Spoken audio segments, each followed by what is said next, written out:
My sister secretly sold our grandmother's house, lied about the deal, and kept all the money for herself. Later, I exposed her plan, took my legal share, and watched her deal with the fallout alone. I'm 29 male, and this is about my sister Kelsey, 32.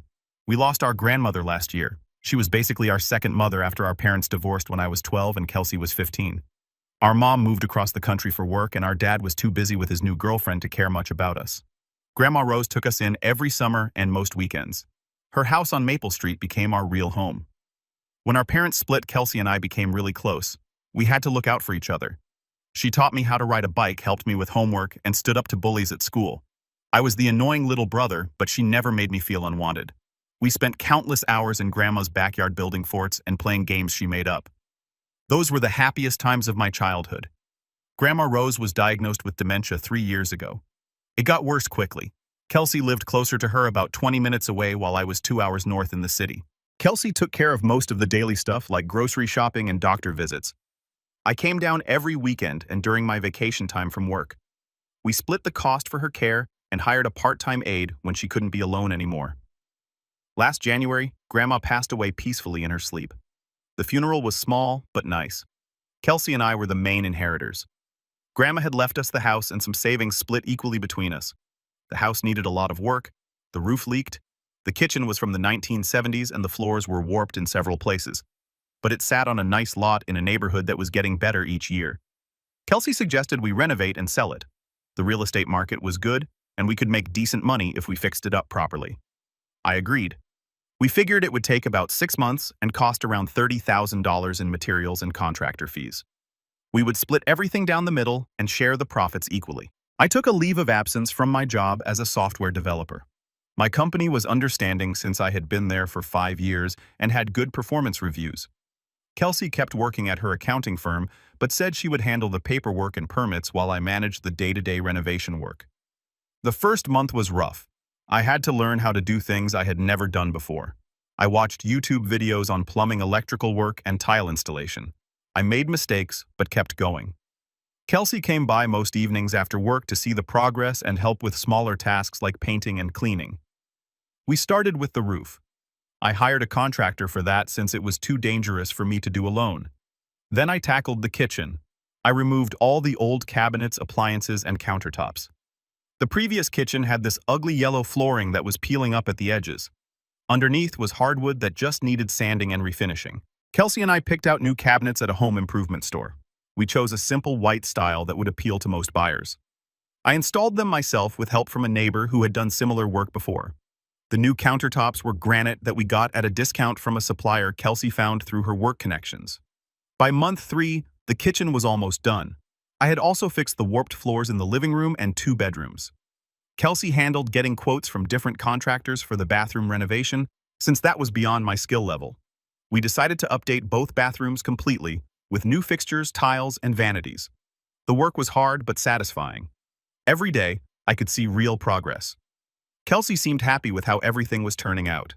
She brought takeout dinner several nights a week, and we would eat sitting on the floor since we had moved out all the furniture. We talked about our childhood memories in that house and laughed about some of the crazy things we used to do. During month 4, Kelsey started acting differently. She became less involved in the daily decisions about materials and fixtures.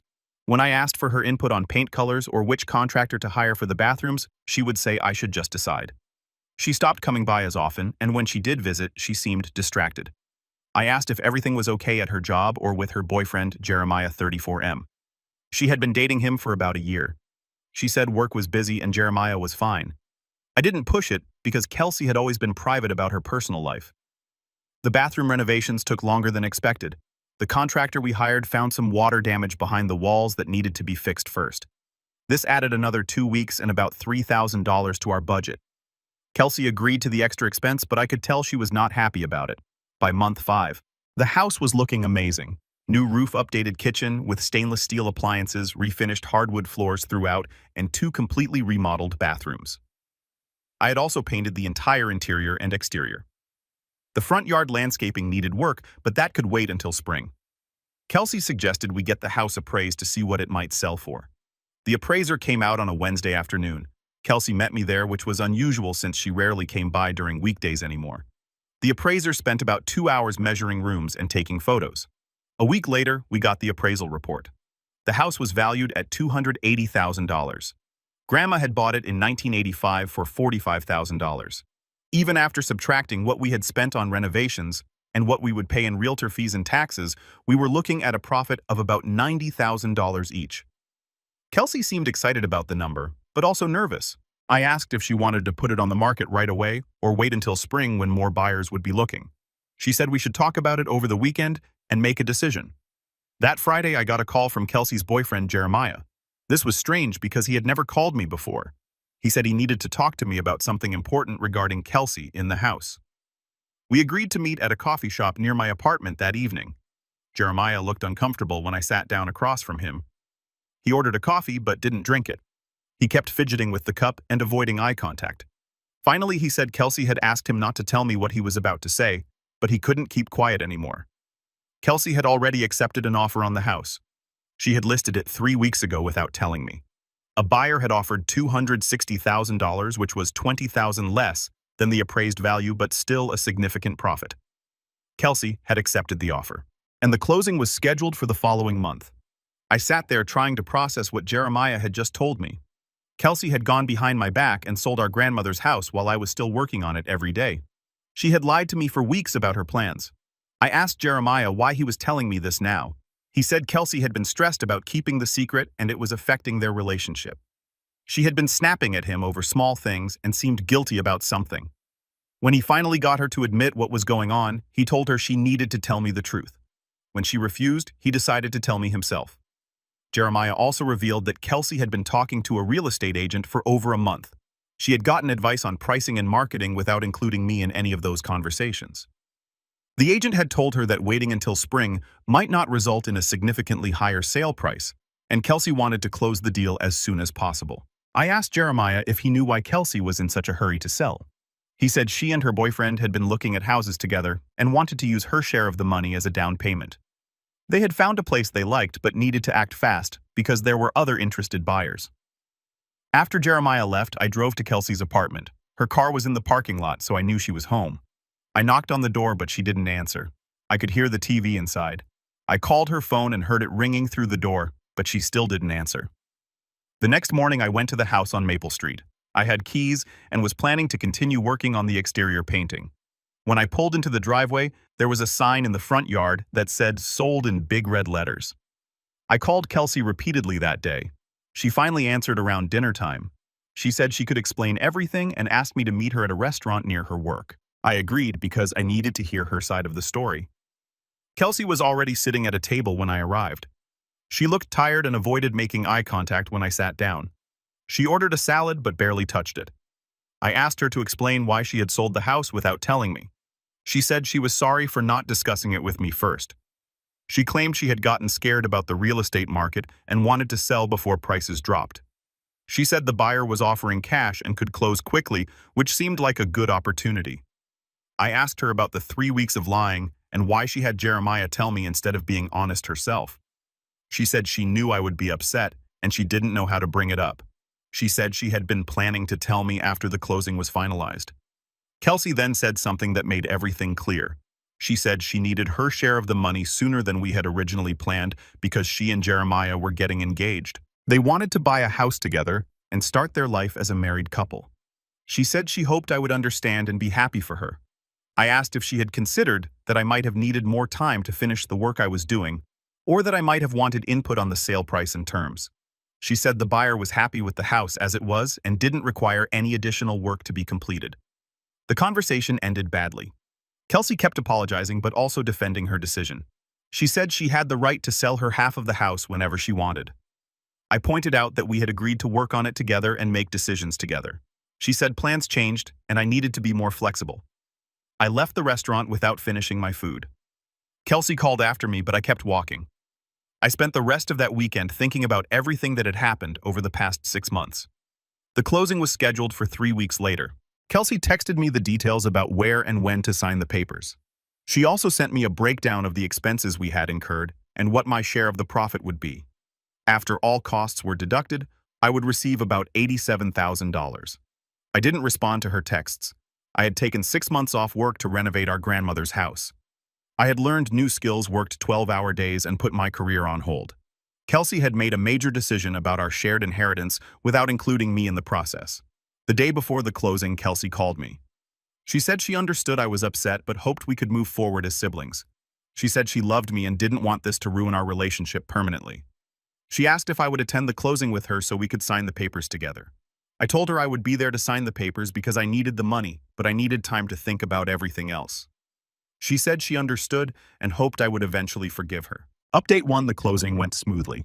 Kelsey and I signed all the paperwork but didn't talk much beyond what was necessary for the legal process. The buyer seemed nice and said he was planning to move in with his family within a month. Kelsey tried to make small talk afterward, but I said I had to get back to work. I had returned to my job the week before the closing. My boss was understanding about the extended leave and welcomed me back. It felt good to get back into a routine and focus on something other than the house situation. Kelsey texted me a few times over the next couple of weeks.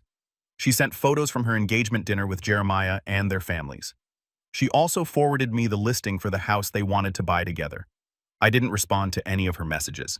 3 weeks after the closing, I got a call from my cousin Loretta, 27F. She's Kelsey's age and they had always been close growing up. Loretta said she needed to tell me something about Kelsey and the house sale, but she wanted to meet in person.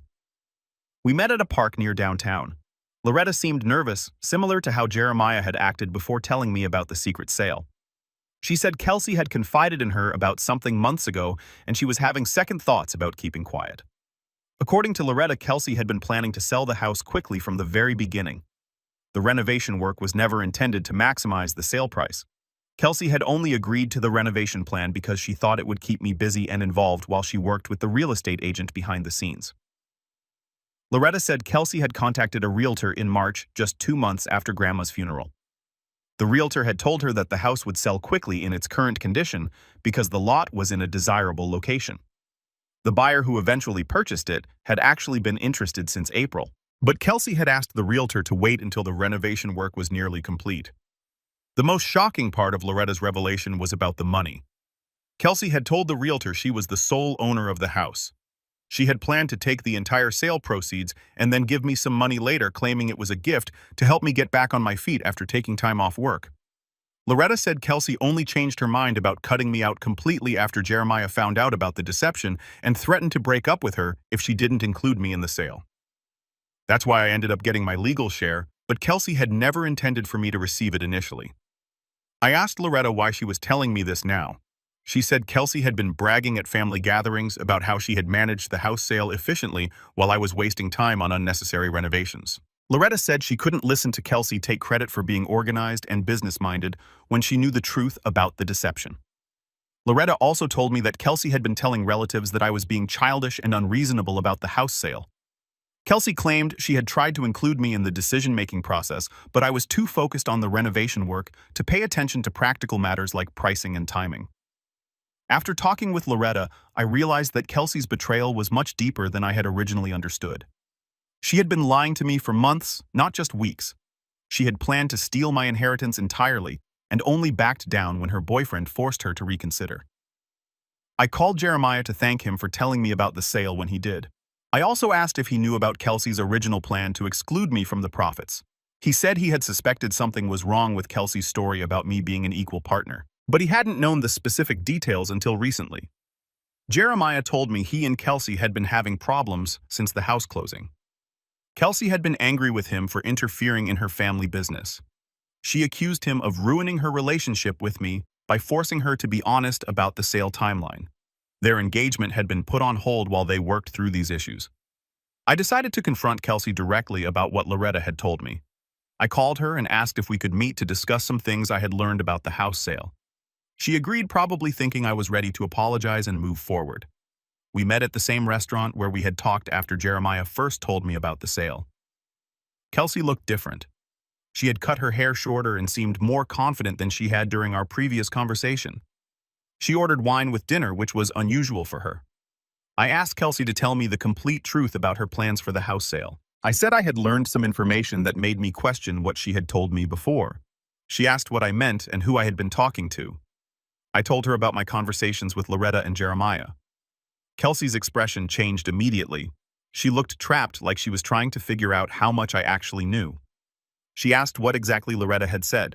I repeated what Loretta had told me about Kelsey's original plan to keep all the sale proceeds for herself. Kelsey denied this at first, saying Loretta must have misunderstood something she had said months ago. When I pressed her for more details, she admitted that she had considered different options for handling the sale, but had always planned to split the money with me. The conversation became heated. Kelsey accused Loretta of betraying family confidences and stirring up trouble. She said Jeremiah had no right to interfere in our sibling relationship. She claimed that everyone was making the situation more complicated than it needed to be. I asked Kelsey directly if she had told the realtor she was the sole owner of the house. She was quiet for a long time before admitting that she had simplified the ownership situation when first contacting the agent. She said she had planned to clarify the details later, but things had moved faster than expected. Kelsey then tried to justify her actions by saying she had been trying to protect both of us from making bad financial decisions. She said I was too emotionally attached to the house and would have wanted to keep it in the family instead of selling for maximum profit. She claimed her approach had been more practical and business-minded. I told Kelsey that I was done with her lies and manipulation. She had betrayed my trust, stolen months of my time, and tried to cheat me out of my inheritance. She had only included me in the sale because her boyfriend had forced her to do the right thing. Kelsey started crying and said she was sorry for how everything had turned out. She said she loved me and had never meant to hurt me permanently. She asked if there was anything she could do to fix our relationship. I told her there wasn't anything she could do. I said I needed her to stay out of my life while I figured out how to move forward. Kelsey asked if I would consider family counseling or mediation to work through our problems. I said no. I left Kelsey at the restaurant and haven't spoken to her since. She has sent several text messages apologizing and asking me to reconsider cutting contact, but I haven't responded. Jeremiah texted me once to say he and Kelsey had broken up, partly because of the ongoing family drama. Update 2. Kelsey has been trying to contact me through other family members. She asked our dad to call me and encourage reconciliation. Our dad called, but I told him I wasn't interested in discussing Kelsey or her behavior. He said family should stick together and that holding grudges wasn't healthy. I told him he wasn't in a position to give advice about family relationships. Our cousin Loretta has been keeping me updated on Kelsey's situation. Kelsey and Jeremiah never got back together after their breakup. Kelsey ended up buying a smaller house by herself with her share of the inheritance money. Loretta said Kelsey has been telling people that I overreacted to a simple miscommunication about business timing. Last month, I got a letter in the mail from Kelsey. It was handwritten and several pages long. She apologized again for her actions and explained that she had been under a lot of stress about her relationship with Jeremiah and her desire to start a family. She said she had made poor decisions because she was scared about her financial future. Kelsey wrote that she understood why I was angry and that she deserved my rejection. She said she hoped that someday I would be willing to give her a chance to prove she had learned from her mistakes. She asked me to consider staying in touch through Christmas cards or occasional emails, even if we couldn't rebuild a close relationship. I didn't respond to the letter. Kelsey's explanations didn't change the fact that she had planned to cheat me out of my inheritance and had lied to me for months. Her stress and financial concerns didn't justify betraying her brother's trust. 2 weeks ago, I found out from Loretta that Kelsey had been contacting other relatives to ask about my well-being and what I was doing with my life. She had asked our Aunt Margaret if I was dating anyone or if I seemed happy at work. She also asked our Uncle Paul if he thought I would attend family gatherings during the holidays.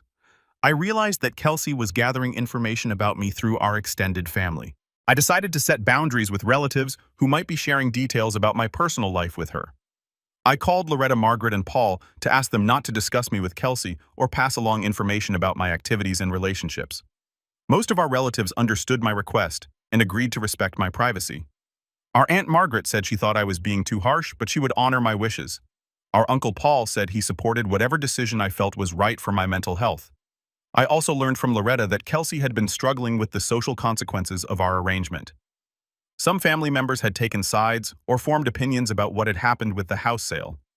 Kelsey had been excluded from a few family events because hosts weren't sure how to handle the situation with both of us invited.